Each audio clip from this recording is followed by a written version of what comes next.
Good morning, everyone. I wanted to say a few words about, well, one, I'm going to be starting this book club to share insights called the Rainmaker Book Club, or, maybe it'll be part of the Quantum Leap program. It's kind of gotten shelved due to working on the podcast first, but books are such an important piece of success and Quantum Leap. And really one book that's been hugely influential for me, and it was a recommendation from my business coach and Bob Proctor. It's called Psycho-Cybernetics, and it's not that Dianetics, that Scientology. I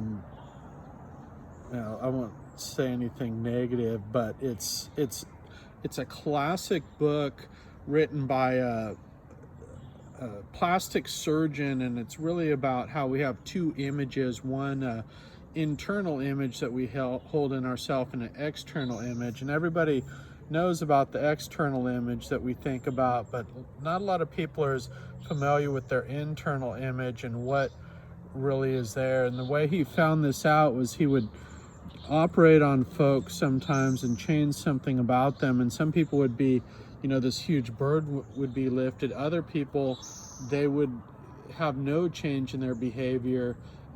So if you don't really fix the internal image to make that the image of what you want, you can't really succeed and grow. So we're really limited in our growth by the internal image that we hold in ourselves. And to be able to grow and succeed, we got to continue to evolve that internal image.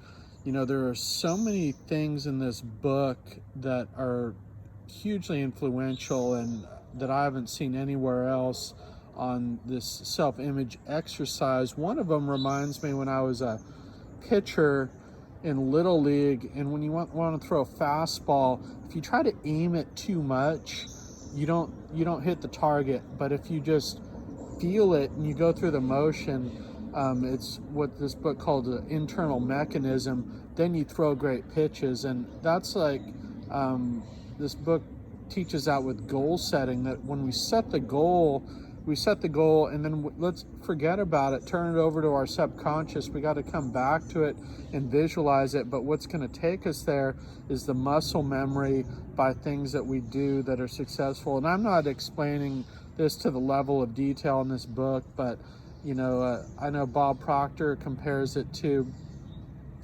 a plane on autopilot going from, say, San Francisco to New York, and you set the course, and if you deviate from the course, then that brings it back onto course. And that's kind of what our internal goal setting mechanism does. And by setting goals, we automatically get ourselves back on course if we deviate and we stick to those goals. So really, there's a number of things here that we can't obsess over our goals. We got to set them, but then kind of turn it over to ourselves and relax and go on with our lives. And it's important to visualize what those goals are, but don't over fixate on them, don't obsess on them, and really before long you'll achieve them. So thanks for listening, and I'll keep you posted on the book club, but otherwise I'm going to do it more informally like this to keep getting some of these very important books out there. Thank you.